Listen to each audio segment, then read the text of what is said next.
G B election ಮುಂದೂಡಿಕೆ ಮಾಡುವಂಥ ಹುನ್ನಾರ ಸರ್ಕಾರದಲ್ಲಿದೆ. ಸುಪ್ರೀಂ ಕೋರ್ಟು 2 ಬಾರಿ ಕೊನೆಯ ಡೇಟನ್ನು ಹೇಳಿದ ಮೇಲೆ ಕೂಡ ಮತ್ತೊಂದು ಅರ್ಜಿ ಹಾಕಿದ್ದಾರೆ. SIR ಇರೋದರಿಂದ ಮುಂದೆ ಹಾಕಿ ಅಂತ. ಮೊದಲು ಭಾಳ ಉತ್ಸಾಹದಲ್ಲಿ ಜಿ ಬಿ ಎಲೆಕ್ಷನ್ ಮಾಡ್ತೀವಿ ಒಂದು ಸ್ಟೇಟ್ಮೆಂಟ್ ಕೊಡ್ತಾರೆ ಅಷ್ಟೇ. ಆದರೆ ಒಳಗಡೆ ಅವ್ರಿಗೆ ಆಂತರಿಕವಾಗಿ ಗೊತ್ತಿದೆ ಗೆಲ್ಲಕ್ಕೆ ಸಾಧ್ಯ ಇಲ್ಲ. ಯಾಕಂದರೆ ಬೆಂಗಳೂರಿನ ದುಸ್ಥಿತಿ ಇಡೀ ಶಾಪ ಆಗ್ತಾಯಿದ್ದಾರೆ. ಆದ್ದರಿಂದ ಅದನ್ನು ಎದುರಿಸೋದಕ್ಕೆ ಇವತ್ತು ರಾಜಕೀಯವಾಗಿಯೂ ಇಲ್ಲ, ನೈತಿಕವಾಗಿಯೂ ಆ ಶಕ್ತಿ ಕಾಂಗ್ರೆಸ್ ಪಕ್ಷಕ್ಕಿಲ್ಲ, ಸರ್ಕಾರಕ್ಕಿಲ್ಲ. ಅದೆಲ್ಲ ಸುಮ್ಮನೆ ಕಾಗದದಲ್ಲಿ ಅಮೌಂಟ್ 2,000 ಕೋಟಿ ಕೊಟ್ಟಿದ್ದೀವಿ ರಸ್ತೆಗೆ ಅಂತ, ಅದು ಯಾವುದೂ ಕೂಡ ನಿಜವಾಗ್ಲೂ ಬಿಡುಗಡೆ ಆಗಲ್ಲ. ಮತ್ತು ಯಾವ ಕಾಂಟ್ರಾಕ್ಟರ್ ಕೂಡ ಈಗ ಮುಂದೆ ಬರ್ತಾ ಇಲ್ಲ, ಹಿಂದೆ ಮಾಡಿದ ಕೆಲಸಕ್ಕೆ ಬಿಲ್ ಕೊಟ್ಟಿಲ್ಲ. ಹೀಗಾಗಿ ಭಾಳ ಕಷ್ಟದಲ್ಲಿ BBMP ಇದೆ. ಮತ್ತು ದುಡ್ಡಿಲ್ಲದ ಕಾರಣದಿಂದ ಈಗಾಗಲೇ 30 ವರ್ಷ 40 ವರ್ಷದ ಮನೆಗೇ ಮತ್ತೆ ಹಣವನ್ನು ವಸೂಲು ಮಾಡಿ ಎ ಖಾತಾ ಬಿ ಖಾತಾ ಅಂತಂದು ಮಾಡ್ತಾಯಿದ್ದಾರೆ. ಅದು ಏನು ಡೆವಲಪ್ಮೆಂಟ್ಗಿಂತ ಏನು ಮಾಡೋದಿಲ್ಲ, ಬರೀ ಖಾತಾ ಬದಲಾವಣೆ ಮಾಡಿ ಲಕ್ಷಗಟ್ಟಲೆ ಹಣ ಇವತ್ತು ಸಾರ್ವಜನಿಕರಿಂದ ಪಡಿತಾರೆ. RSSನ ವಿರೋಧಿಗಳಂತ ಗೊತ್ತೇ ಇದೆ, ಆದ್ದರಿಂದ ಅವರಿಂದ ನಾವೇನು ಅಪೇಕ್ಷೆ ಮಾಡಲ್ಲ. ಆದರೆ RSSಸು ಹಿಂದೂ ಇತ್ತು, ಇವತ್ತು ಇದೆ, ನಾಳೆ ಇರ್ತದೆ. ಹಿಂದೂ ಕಾರ್ಯಕ್ರಮ ಮಾಡ್ತಿದ್ರು, ಇವತ್ತು ಮಾಡ್ತಾರೆ, ನಾಳೆನೂ ಇರ್ತದೆ.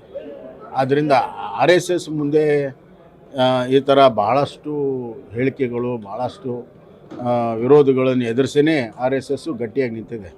ಒಂದು ಮಾತು ಹೇಳೋಕ್ಕೆ ಇಚ್ಛಪಡ್ತೀನಿ, RSSಸು ಯಾರ್ಯಾರು ವಿರೋಧ ಮಾಡಿದ್ದಾರೆ ಅಷ್ಟು ಪ್ರಬಲವಾಗಿ RSS ಬೆಳೆದು ನಿಂತಿದೆ. ಇಂದಿರಾ ಗಾಂಧಿಗೆ ಕಂಟ್ರೋಲ್ ಮಾಡೋಕ್ಕಾಗಿಲ್ಲ.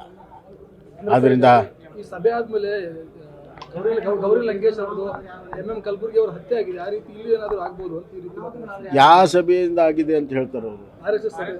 ಅರೆ ಅವ್ರದ್ದೇ ಸರ್ಕಾರ ಇತ್ತಲ್ರಿ, ಸಿದ್ದರಾಮಯ್ಯ ಸರ್ಕಾರದಲ್ಲಿ ಅವ್ರಿಗೆ ಕಂಟ್ರೋಲ್ ಮಾಡೋಕ್ಕಾಗಲಿಲ್ಲ. ಹೋಗ್ಲಿ ಆದಮೇಲೆ ಕಂಡು ಹಿಡಿಯೋಕ್ಕಾಗಲಿಲ್ಲ ಇವ್ರಿಗೆ. ಇವರು ಸೆಕ್ಯುಲರ್ ಗೌರ್ಮೆಂಟ್ ಅಂತಾರೆ. ಸೆಕ್ಯುಲರ್ ಗೌರ್ಮೆಂಟಲ್ಲಿ ಕೊಲೆ ಆದರೆ ಇವತ್ತುವರೆಗೂ ಯಾರು ಅಪರಾಧಿಗಳನ್ನು ಕಂಡು ಹಿಡಿಯೋಕ್ಕಾಗಿಲ್ಲ ಇವ್ರಿಗೆ. ಇವರೇನು ಸೆಕ್ಯುಲರನ್ನು ರಕ್ಷಣೆ ಮಾಡ್ತಾರೆ?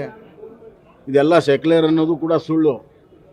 ಆ ಸೆಕ್ಯುಲರಿಸಮ್ ಯೂಸ್ ಮಾಡಿ ಮತಗಳನ್ನು ಸೆಳೆಯುವಂಥ ಪ್ರಯತ್ನ ಅಷ್ಟೇ, ಯಾವುದರಲ್ಲೂ ಪ್ರಾಮಾಣಿಕತೆ ಇಲ್ಲ ಅವರು.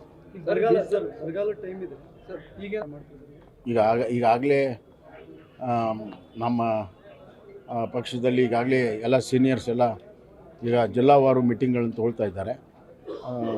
ಉದಾಹರಣೆಗೆ ನಾವು ಪ್ರಹ್ಲಾದ್ ಜೋಶಿಯವರು ಹಾವೇರಿ, ಧಾರವಾಡ ಮತ್ತು ಗದಗ ನಾಳೆ ನಾವು ಹೋಗ್ತಾ ಇದ್ದೀವಿ. ಅದೇ ರೀತಿ ನಮ್ಮ ಅಧ್ಯಕ್ಷರು ಕೂಡ ಹೋಗ್ತಾ ಇದ್ದಾರೆ. ಎಲ್ಲ ಕಡೆ ನಮ್ಮ ನಾಯಕರು ಹೋಗಿ ಬರದ ಪರಿಸ್ಥಿತಿ ಮತ್ತು SIR ಪರಿಸ್ಥಿತಿ ಎರಡೂ ಜಂಟಿಯಾಗಿ ಸಮೀಕ್ಷೆ ಮಾಡ್ತಾರೆ.